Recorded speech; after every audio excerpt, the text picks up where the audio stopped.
अस्सलाम वालेकुम वरहमतुल्लाहि वबरकातुहू। हाँ, तो मेरे अजीज़ स्टूडेंट कैसे हैं आप लोग? उम्मीद है कि खैर वाफियत से होंगे, अच्छे होंगे। और कल का चैप्टर आप लोगों को बहुत बड़ा फीडबैक मिला था कि सर बहुत अच्छा लगा था, आप घरेलू उपाय से बताए थे और बहुत कम समय में चैप्टर मुकम्मल हुआ और रिवीजन भी हो गया था। तो ऐसा ही आज आपका तीसरा खत हो जाएगा। पहला खत मिर्ज़ा गालिब, दूसरा खत आपको अब्दुल गफूर शाहबाज, तीसरा बाबू खत हो जाएगा आप जो देखे थे मौलवी अहमद, ये मेहदी अफादी का मौलवी सैयद मकबूल अहमद समदानी के नाम। तो चलिए, और ये क्लास भी बाबू आपका मुख्तसर और बहुत ही अच्छा लगेगा, क्योंकि ये भी जो है ना वैसा ही कल की तरह क्लास करवाएंगे, ताकि आपको बगैर जो है ना सब्र करे आपसे बात करेंगे, है ना, बहुत बेचैन है, सब्र करे, थोड़ा बहुत सब्र करेंगे तो आपसे बातें हो जाएगी। अगर किस तरह कोई दिक्कत है तो आप डाउट वगैरह में भेज सकते हैं, ठीक ना। और जो लोग बाबू सलाम कर रहे हो कम से कम उन लोगों को बाबू वालेकुम अस्सलाम। तो चलो बाबू सीधे हम लोग टॉपिक पे आते हैं। आज का हमारा बाबू जो चैप्टर है, हम बताए थे कि ये तीसरा खत है, तो ये 3 शादी करा दो इनका। गालिब 1, शाहबाज 2, है ना। मौलवी सैयद मकबूल अहमद समदानी के नाम ये मेहदी अफादी लिख रहा है, ठीक है। और उसके बाद पहले हम लोग मेहदी अफादी के बारे में जानेंगे, फिर ये खत में क्या कहना चाहते हैं ये जानेंगे बिल्कुल आसान भाषा में। तो चलिए, सबसे पहले मेहदी अफादी के बारे में कम जानना है, जिससे देखिए हम आपको स्मार्ट वर्क कराते हैं ना। ये नहीं कि आपको इतना पूरा टेंशन लाते, हमारे सब्जेक्ट में कोई टेंशन लेने की जरूरत ही नहीं है ना। तो टेंशन वाला काम तो है ही नहीं है, पहली बात। दूसरी बात आपको कि बहुत ही आसान भाषा से लेकर एकदम आपको ऐसे जैसे कि एकदम समझ में पूरा आ रहा है, क्लियर चीजें भी है और बच्चे को सही भी लग रहा है ये चीजें, है ना। तो खैर, और आज बाबू ये मेहदी अफादी है ना, मेहदी अफादी का असल नाम क्या है बाबू? मेहदी हसन। जहां ये गोल टिक लगाएंगे समझिए कि इसको आपको याद रखना है, ठीक ना। उनकी पैदाइश 1828 ईस्वी में गोरखपुर में, ये दोनों याद रखना है, गोरखपुर में। क्योंकि ये 2 नंबर में पूछता है कि मेहदी अफादी कब और कहां पैदा हुए, तो 1828 ईस्वी गोरखपुर में, ठीक है। उनका ताल्लुक मुअज्जज शेख खानदान से था, मैंने घराना से कभी कभी देख लेता लेकिन याद नहीं रहा है। उनके वालिद जो है इंतहाई मजहबी आदमी थे। इब्तदाई तालीम कहते बाबू शुरू की तालीम पर घर पर हासिल हुई थी। अक्सर सभी लोगों का देखिएगा अंग्रेजी और फारसी ये इंपॉर्टेंट है, दोनों जबान में जो है ना महारत हासिल की है। मेहदी अफादी के 3 शादियां हुई, हम आपको बताए थे। गालिब 1 शादी, अब्दुल गफूर शाहबाज 2 शादी, 2 नंबर पे है। मेहदी अफादी 3 नंबर पे है, तो 3 शादी। तीसरी बेगम अजीमुन्निसा थी, जो बेगम मेहदी के नाम से मारूफ थी, मशहूर और मारूफ थी। तो ये पूछता है कि तीसरी बेगम का नहीं नाम दिया है, तो यही याद रखना है, बाकी इसके अलावा इनका कुछ याद नहीं करना है। अजीमुन्निसा बेगम तीसरी बीबी का नाम, जो मेहदी के नाम से मशहूर थी। ये 2 नंबर में कई बार सवाल पूछा गया है, तो ये आपको याद रखना, पूछेगा सवाल में मेहदी अफादी के तीसरी बीबी का नाम क्या था और वो किस नाम से मशहूर थी। तो अजीमुन्निसा नाम था और वो किस नाम से मशहूर थी, तो मेहदी के नाम से मशहूर थी। तो एक बार रिवीजन के तौर पे सुनिए। हाँ बिल्कुल, हाँ सब्र करें। मेहदी अफादी बाबू पैदाइश इनकी 1828 ईस्वी गोरखपुर में, क्लियर है। मेहदी अफादी की पैदाइश 1828 ईस्वी गोरखपुर में, उत्तर प्रदेश में है ना, गोरखपुर। और उसके बाद मेहदी अफादी जो है इनके वालिद जो है मुअज्जज शेख घराने के थे, मतलब उतना याद नहीं रखना। उसके बाद इनकी पैदाइश कहाँ हुई ये याद हो गया। उसके बाद जो 1-2 और टिक लगाए आपको, क्या क्या अंग्रेजी और फारसी जबान। उसके बाद 3 शादी की है और इनकी तीसरी बीबी का नाम अजीमुन्निसा बेगम, क्लियर है। इसी तरह कोई दिक्कत नहीं है, मुसन्निफ के बारे में इतना याद हो जाएगा। हाँ, अब बाबू आपको ये मेहदी अफादी अपने खत में क्या कहना चाह रहे हैं हम लोग देखेंगे। और ये खत जैसे हम लोग पहला खत में जैसे हम लोग कैसे देखे थे कि पहला मिर्जा गालिब जो उसमें लिखे है, बता रहे अपने दोस्तों के हाल के मेरा हाल ये है, गिजा के हाल पूछते हो ये हाल है ना। तो इसी तरह से मेहदी अफादी क्या कर रहे हैं, और आप ये भी देखे थे, है ना, ये भी देखे थे कि आप जैसे आपको पता है कि मेहदी अफादी के अलावा अब्दुल गफूर शाहबाज अपनी बेटी के बारे में सिंपल चीज लिखे थे और आपको पता भी था, है। तो खैर हम लोग ये भी देखेंगे कि मेहदी अफादी क्या कहना चाहते हैं। अब्दुल गफूर जैसे अपनी बेटी को खत लिखकर बताए थे कि बुशरा और सोगरा को, है ना, और आपको अच्छा भी लगा था, सभी को समझ में भी आया था कम समय में, क्लियर है। तो चलिए मेहदी अफादी के बारे में हम लोग समझते हैं।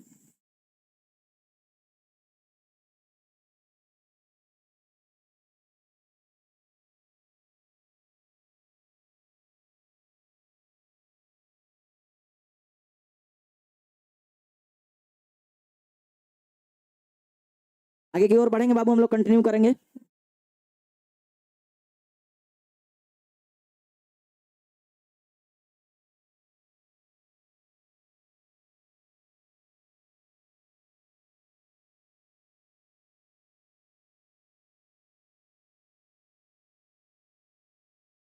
चलिए आगे की ओर बढ़ते हैं। देखिए बाबू ये खत में क्या कहना चाह रहे हैं, जरा गौर कीजिए। सबसे पहले मौलवी सैयद मकबूल अहमद समदानी के नाम ये लिख रहे हैं, क्या लिख रहे हैं? प्यारे मकबूल आपके खुश सवाद नुक्ते खैज और लतीफ़ अनायतनामा की अगर दाद देता हूं तो इस लिहाज से कि आपने नक्काद के सहाफ़ी को सहारा है, यानी नकल करने वाले को, तनकीद करने वाले को। तनकीद बताए तभी खोरे खटे की पहचान करना, ठीक है, अभी समझ में आएगा, टेंशन नहीं लीजिए। हम दोनों हाजी हैं, मतलब ये बता रहे हैं कि जिसको लिख रहे हैं और जो लिख रहे हैं दोनों लोग क्या है, हाजी है। हम भी हाजी, आप भी हाजी, है ना, हाजी हुए जाते हैं। लेकिन सच यह है कि आपके दायरा नज़र में होना, वो भी अदबी हैसियत से मेरी काविशों का है अगर, तो वो अगर क्या है बाबू, दरअसल लायक का अतराफ हूँ, मतलब आपके लायक कहाँ मैं हो पाऊंगा।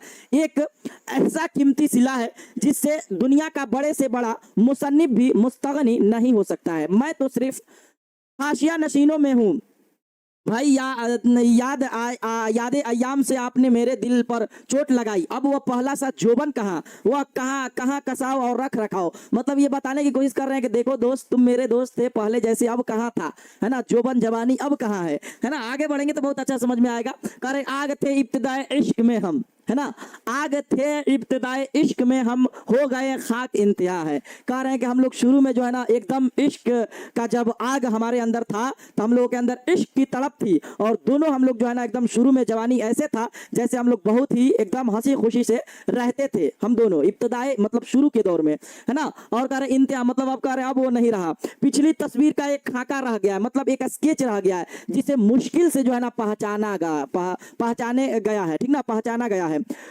दूर से बैठे किससे सुना कीजिए, और यह बात है बुढ़ापे में भी, है ना, परिस्तारों की कमी नहीं। परिस्तार कहते हैं परियों के स्थान, परियों घर के, मतलब ये अपने घर को बता रहे हैं कि देखो भाई मेरे घर में भी परियां हैं, बीवी को अपने कह सकते हैं ना, तो परिस्तार यानी एक तरह से परियों घर को भी कह सकते हैं।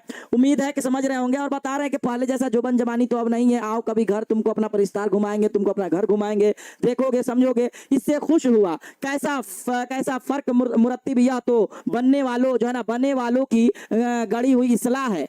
असल मुर्ग की एक टांग मुझे मेरे चाहने वाले के वैसा ही पाएंगे जैसा पिछली सदी में था। कह रहे कि जैसे नहीं होता है कि एक लोग कोई चाहने वाले थे, वैसा ही अभी भी है। कुछ खबर भी है हुस्नो इश्क की फितना गिरी, जिसने की थी वह साया की तरह साथ। मतलब कह रहे नहीं होता है इब्तिदाई इश्क का दौर था तो यही मामला थे। कह रहे कि कुछ खबर है उसकी। और फतुहात का सिलसिला, मतलब जीतने की खबर, सिलसिला कायम है। आपको पूछनी है कि कौन बुजुर्ग है, क्या किताबों बड़ी हुई दाढ़ी के साथ पेशी के लायक नहीं रहे। अच्छा मेरा प्रस्थान तक कब आएगा, मतलब प्रस्थान उनके घर तक आपकी तौफीक देख ली, लेकिन मुझे 19 के बाद और बड़े दिन से पहले जरूर बुलाइए कि ज़ाबता का सलाम तो हो जाए, बड़े साहब की जियारत के जो है ना बाद जरा आपको तफसील से देख लूं। मतलब ये बस ये आपने जो है ना इस खत में, आप देखिए कभी ये सब खत पूछता नहीं है कि मेहदी अफादी अपने खत में, ये सब कभी सवाल नहीं आएगा, लेकिन आपको ये चैप्टर बताया जा रहा। हाँ, लेकिन मुसन्निफ के बारे में जो आपको टिक लगा है ना वो आपसे पूछा जाएगा, और जो हम आपको बता रहे हैं वो आपको याद रखना है, बाकी सारे चीजें पर ध्यान नहीं देना है। क्लियर है? यस सर, कभी मेरे प्रस्थानों पर आइएगा उसका घर। हाँ बिल्कुल, वो ये जो आप कह रहे हैं कि अच्छा मेरे प्रस्थान यानी अपनी बीवी के बारे में बता रहे कि मेरे घर कभी आइएगा, बहुत जो है ना परियों की तरह है, और तब आपको जो है ना अभी कह रहे हैं कि मुझे 19 के बाद ऐसा अब चीज़ें महसूस नहीं होता है और ये चीज़ें अब नहीं अब भाता है। तो देखिए जो भी खत है ना बाबू, बहुत आसान आसान आपका खत है और बहुत आसान तरीके से आप लोगों को समझ में भी आ गया होगा, और ये भी नहीं लगा होगा ना कि हाँ नहीं समझ में आया, इसलिए कि ये सब चीज़ें हैं जो कि बहुत आसान है ना।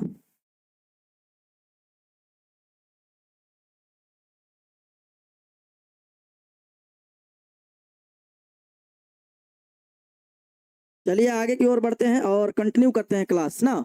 आगे क्या है बाबू, तो आगे देखेंगे हम लोग। आगे तो अब सवाल जवाब आएगा और सवाल जवाब हम देख लेते हैं, है ना। सवाल जवाब आप लोगों को क्लियर। देखिए इस खातों के बारे में टेंशन नहीं लेना है, जो समझ में आ गया ठीक है, नहीं आया कोई बात नहीं, है ना, ये सब आपसे नहीं पूछे जाएंगे। और आसान अंदाज में समझ में भी तो आ ही गया होगा कि दो दोस्त है, पहले बता रहे थे, ऐसे बताएंगे तो बच्चे बहुत ज्यादा समझ जाते हैं। मतलब दो दोस्त बता रहे कि पहले जैसा हम लोग का जवानी नहीं है, हम लोग दोनों अब हाजी हुए, तुम भी हाजी हम भी हाजी, लेकिन अब वो दौर नहीं रहा जो हम दोनों एक दूसरे के साथ रहकर अपने जिंदगी को गुजारते थे, वो कितना हसीन दौर था। अब जो है ना वो दौर में वो बातें नहीं रही और सब लोग जो है अपने अपने मतलब के काम के हो गए हैं और एक दूसरे को कोई किसी चीज को चिंता फिक्र नहीं कर रहा है। अब वो कह रहे हैं कैसे में अगर तुम चाहो तो मेरे घर आओ तो उस जैसा माहौल क्रिएट किया जाएगा, बनाया जाएगा। लेकिन फिर भी जो है ना कह रहे हैं कि 19 के बाद अब ये कहाँ सफर पा रहा है। मतलब कि एक दोस्त जो पहले कैसे अगर आप लोग हैं अभी स्कूल जा रही हैं, स्कूल जा रहे हैं, साथ में अभी है, फिर 12th में भी रहिएगा, फिर 12th के बाद होगा तो इधर उधर बिछड़ जाइएगा, कोई बच्चा उधर चला जाएगा, कोई बच्चा इधर चला जाएगा, तो आप लोगों को भी याद आएगा वो ग्रीटिंग कार्ड देना, अपने दोस्तों को लिख कर भेजना,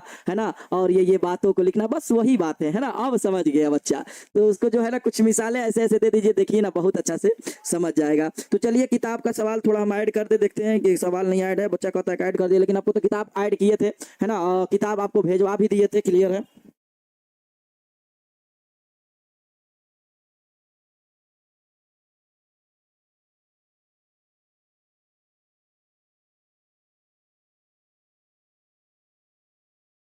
तो चलिए आपका जो है जवाब दे दे, किताब में देख लेते हैं सवाल, लेकिन आपको वहां भी किताब देते हैं ताकि ये ना लगे ना कि सर के सवाल जवाब नहीं दिए। ऐसे तो किताब सभी के पास पहुंच भी गया होगा। चलिए सवाल जवाब हम आपको दे देते हैं, सवाल देते हैं फिर जवाब तो इसमें है, सवाल पहले देख लिया जाए क्या है। तो सवाल आप लोगों को भेज देते हैं, 1 मिनट बाबू वेट कर लीजिए, क्लियर है। चलिए प्यारे मकबूल हो गया, सवाल जवाब एक ही में हो जाएगा तो भेजना पड़ेगा। चलिए ये एक ही, चलिए अभी आ जा रहा है सवाल जवाब। सवाल जवाब रहता है थोड़ा आप लोगों को अच्छा लगता है ना। चलिए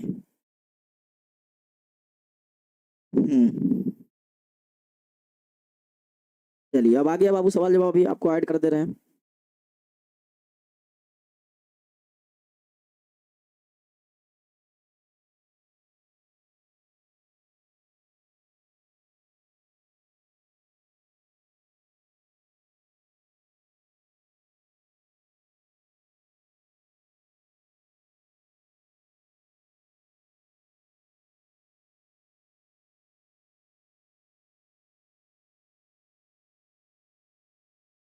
ये देखिए आ गया। देखिए यहाँ माना भी दिया है, खैर माना तो हम जितना आपको चाहिए उतना बता देते हैं, एक और ऐड कर लेते हैं, उसके बाद हम लोग देखेंगे दोनों साथ में।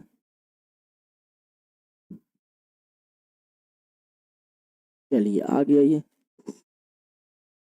चलिए सबसे पहले सवाल देखिए बाबू, सवाल क्या है, और देखिए जिसको नहीं समझ में आएगा ना यहाँ समझ सुन लो फिर समझ में आ जाएगा। ये माना वगैरह देख लोगे, जियारत मतलब किसी को मकाम में किसी देखना, तो ये सब याद नहीं करना। प्रस्थान मतलब बताए हम जहाँ परियों का कयाम हो, है ना, अपने दौलत को कदे को भी कह सकते हैं, परियों के रहने की जगह। तो खैर ये सब नहीं पूछेगा, खैर हम आपको जो पूछता है माने वो आपको देते हैं। अब देखिए जिसको नहीं समझ में आया है वो यहाँ समझेगा तो बहुत अच्छा समझ पाएगा। जिसमें इसमें क्या करें, मेहदी अफाद ने अपने दोस्त मकबूल को अहमद समदानी के नाम लिखे हैं। इस खत में उनका जरिए जो है ना सराय है गए हैं, इकदामात की तारीफ की गई है। इस खत में उन्होंने यह वाजे करने की कोशिश की है कि उम्र के इस मरहले में पर जबकि दोनों हाजी हुए, हम बताए भी हुए जाते हैं, 6 बातें तो जो दायरे के लायक एतराफ में हो, इनकी 27 जो है ना जरूरी है, क्योंकि हाशिए नशी के खुद को समझ रहे हैं और दरीने यादों से दिल को तकलीफ पहुंचती है। मतलब जाहिर सी बात है, पहले की याद आएगा कि दोस्त को, जैसे आप लोगों को भी याद आएगा तो आप लोग भी सोचिएगा कि बहुत दुख की बात है ना, पहुंचती हैं, क्योंकि बहरहाल उम्र एक बहुत बड़ी वजह होती है और इंसान अपनी तेजी और तराजी से भूल जाता है। उनका कहना यह है कि इब्तदाई दिनों में जोश व वलूला इस कदर था, मतलब एक तरह से आग थे उन लोगों के अंदर, आग ही आग भरी लगती थी। इंसान एक उम्र होती है जब वह काफी चाक व चौबंद होता है, मगर कुछ तो हालात के तकाजे और कुछ गुजरे हुए वक्त के साथ इसके जिस्म के कसावट और उसकी तेजी से गिरती हुई हालत में होती है। हालांकि बुढ़ापे में भी परस्तारियों की कमी नहीं होती और पजीराई की आवाज में वह खुद इसी तरफ पेश जो है ना अभी करते हैं और अपनी शरीक सफर के बारे में कहते हैं कि जिन्होंने उन्हें दाम उल्फत में गिरफ्तार किया था वो आज भी साया की तरह साथ है और अपनी कामयाबी के झंडा गाड़े हुए हैं। और जाहिर है कि अपने दोस्तों से इंसान अपने दिली जज्बात का इजहार करता है। जाहिर सी बात है, आप अपने दोस्त के बारे में अपने बचपन की चीज बताती है, तो भी कह रहा है कि मेरे साथ ऐसे ऐसे हालात हुए, जो शुरू में मेरे साथ थी वो भी अभी भी है, वो भी झंडा गाड़े हुए हैं। मतलब कि ये अपने एक दोस्त को ये सब बातें बता रहे हैं, समझ में आ रहा होगा। और ढकी छिपी बातें भी बताया और अपने खत में मुलाकात की तरफ निशानदेही की गई है कि इसलिए कि खास फुर्सत निकाली जाए और बाज़ाब्ता सलाम दुआ हो जाए। बस हो गया सवाल। देखिए ये सवाल बस इंपॉर्टेंट है, मुख्तसर तरीन सवाल। मेहदी अफादी कब और कहाँ पैदा हुए, तो सर कहिएगा आप बताया 1828 ईस्वी में गोरखपुर में पैदा हुए। मेहदी अफादी ने कितनी शादियां की, तो बाबू 1 2 3 नंबर लगा दो, है ना, क्योंकि गालिब 1, शबाज 2 और ये 3। मेहदी अफादी को उर्दू के अलावा किन किन जबानों में महारत हासिल थी, तो फारसी में, फारसी और अंग्रेजी, है ना, फारसी तो वहां देखे थे, क्लियर है। इसका पीडीएफ भी है, देख लोगे आसान तरीके से, यहाँ देखो लिखा हुआ है, सबका लिखा हुआ है। देखो पहला सवाल मुख्तसर तरीन सवाल का जवाब, मेहदी अफादी गोरखपुर 1828 ईस्वी, है ना। 1828 ईस्वी में पैदा हुए। मेहदी अफादी के 3 शादियां हुई। मेहदी अफादी उर्दू के अलावा फारसी और अंग्रेजी जबानों में महारत हासिल थी। 4 नंबर मेहदी अफादी के बेगम के नाम, वो मेहदी अफादी के बेगम के नाम क्या था और किस नाम से मशहूर थी, ये एक VVI क्वेश्चन है जो आपको 2 नंबर में पूछा जाता है। इसको लिख कर अपने कॉपी में प्रैक्टिस कर लेना। तो मेहदी अफादी के बीबी का नाम अजीमुन्निसा बेगम था, तीसरी बीबी का नाम, और मेहदी के नाम से मशहूर हुई। मेहदी अफादी का असल नाम मेहदी हसन था, ये भी पूछा गया है। तो ये तुमको 2-2 नंबर वाला सवाल जो बता दिया। अब आगे बढ़ेंगे तो ये मुख्तसर सवालात में होगा कि मकतूब के बारे, मकतूब की तारीफ कीजिए। बार बार यही चीज बताना तुम लोग को अच्छा लगता है। देखो यहाँ तक तो सवाल कंप्लीट हो गया है लगभग, यहाँ तक तो कंप्लीट हो गया। अब देखो ये जो सवाल है तुम इन लोग बताओ कि तुम लोगों को कितना बार बताए हैं, है ना। ये सवाल कितना बार बताए हैं। मकतूब की तारीफ नहीं लिख दोगे। मकतूब का फारसी जबान का लफ्ज है। मकतूब यानी खत को आधी मुलाकात भी कहा जाता है ना। खत को आप जान रहे इंग्लिश में भी बताए थे, उर्दू में भी बताए थे, और उसको आसान तरीका से लिख सकते हैं कि खत में अपने अपने जो है ना इंसान अपने जज्बात के इजहार करता है, वो दूसरों के ख्यालातों से वाकिफ नहीं होता है। मेहदी अफादी के बारे में 5 जुमला लिखे। कल सिखाए थे कि किसी के बारे में 5 जुमला लिखना हो तो उसके बारे में आप क्या जानते हैं बस लिख दीजिए। जैसे अब्दुल गफूर के शहबाज के बारे में सिखाए थे ना, यही एक आपका क्लास है जो आप कंटिन्यू कर रहे हैं और आप ध्यान दे रहे हैं सर की बातों पे। जैसे हम कह रहे हैं कि चीज के 5 जुमला लिखने के लिए आए तो बस आपको जितना पता है, जैसे मेहदी अफादी के बारे में 5 जुमला लिखिए। लिखिए मेहदी अफादी के पैदाइश गोरखपुर में हुआ, एक जुमला हुआ। अगर चाहे तो इसको ऐसे भी एक जुमला बना सकते हैं कि मेहदी अफादी के पैदाइश 1828 ईस्वी गोरखपुर जिला में, तो एक हुआ। लेकिन आप अलग अलग बनाएंगे तो 2 जुमला हो जाएगा। जैसे मेहदी अफादी के पैदाइश गोरखपुर में हुआ, मेहदी अफादी के पैदाइश 1828 ईस्वी में हुआ, मेहदी अफादी के वालिद जो उनका घराना जो है ना शेख खानदान से ताल्लुक रखता था, मेहदी अफादी उर्दू और फारसी के अलावा अंग्रेजी भी बहुत अच्छी महारत हासिल किए। 3 हुआ। इस तरह से अगर आपको नहीं याद है तो इंतकाल याद है,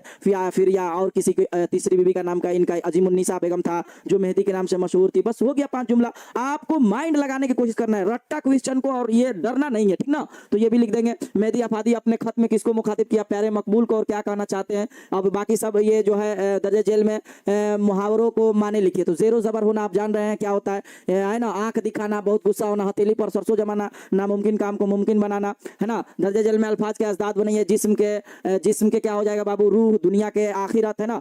हक के बातिल, गुर्बत के इमारत, नशेब के फराज, हुस्न के कबा, ईमान के कुफ्र। तो ये आसान तरीका से बन गया, कोई दिक्कत नहीं है। और शायद होगा, देख लेते हैं, सवाल जवाब तो होगा।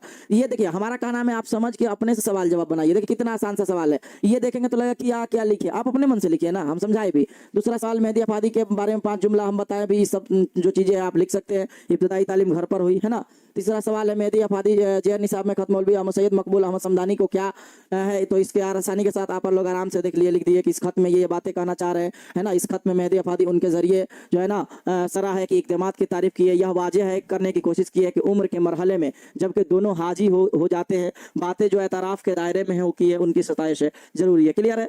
और देखेंगे हम लोग। तो बस ये सवाल जो आपको था इतना इम्पोर्टेंट था और किसी तरह कोई दिक्कत नहीं था, है ना। अब आप सोच रहे होंगे कि सर ये बताइए कि आप पहले ऑब्जेक्टिव कराए नहीं, है ना। आप पहले ऑब्जेक्टिव कराए नहीं और आप ये शुरू कर दिए, है ना। शुरू कर दिए हैं तो आपको बता दें कि आपको ऑब्जेक्टिव जब नहीं कराए हैं तो इसका मतलब क्या कि दोनों को साथ में ऑब्जेक्टिव कराएंगे, है ना। चैप्टर 14 और चैप्टर 15 को, दोनों छोटा छोटा चैप्टर था, तो दोनों को क्या करेंगे, एक साथ में आपको क्या कराएंगे, ऑब्जेक्टिव कराएंगे। तो चलिए बाबू, आज का क्लास हम लोग यहीं पर एंड करेंगे और कम समय में आपका ये चैप्टर मुकम्मल हो गया। हमें उम्मीद है कि सारे लोगों को जो है ना समझ में आ गया होगा। अगर किसी तरह का डाउट, किसी तरह कोई दिक्कत हुआ होगा तो आप लोग बताइएगा। लेकिन जितना इसमें बताए हैं उतना ही ध्यान रखना है, जो नहीं है उस पर सोचना नहीं है, क्योंकि जो जितना हम याद करवा रहे हैं उतना ही करना है। बाकी स्मार्ट वर्क करना आपको सिखाया है। क्लियर है।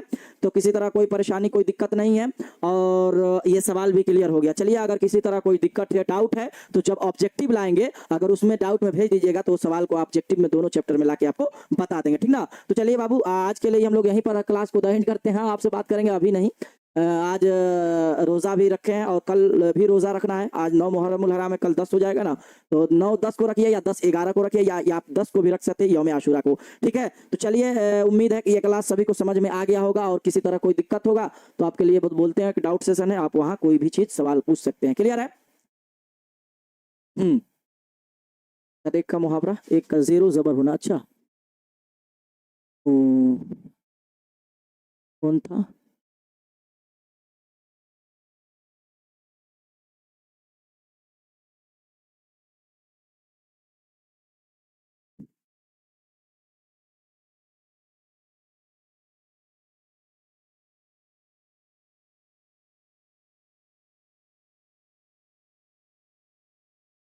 तो जेरो जबर होना बाबू मन यानी उलट पुलट होना, ठीक ना, जो आपको मुहावरा ये नहीं कर रहे हैं। देखिए जेरो जबर होना यानी उलट पुलट होना, आंख दिखाना यानी बहुत गुस्सा होना, हथेली पर सरसों जमाना, नामुमकिन काम को नामुमकिन काम को मुमकिन बनाना, है ना। और दर्ज जेल में अल्फाज में तो ये सब तो बता ही दिए, क्लियर है। चलिए ये सब आपको हम अलग से भी करवा देंगे किसी दिन, जो ऑब्जेक्टिव दिया होगा इसमें वगैरह। चलिए क्लियर है, तो हम लोग इसी क्लास को यहीं पर ज्वाइन करेंगे। हमें उम्मीद है कि आप लोगों को समझ में आया होगा। इस तरह कोई दिक्कत होगा तो आप क्या करेंगे, आप क्लास को जो है ना एक बार जो है ना क्या करेंगे, समझ में नहीं आया होगा तो जरूर बताएंगे, लेकिन समझ में तो इतना आसान आसान चैप्टर है, छोटा छोटा। तो चलिए बाबू मिलते हैं अब अगली क्लास में, आज के लिए इतना ही। सभी को बाबू अपना ख्याल रखिएगा, है ना, मुस्कुराते रहिए, हंसते रहिए। अभी के लिए जो है माजरत खा है, आपसे बात करेंगे इंशाल्लाह ताला। चलिए अस्सलाम वालेकुम।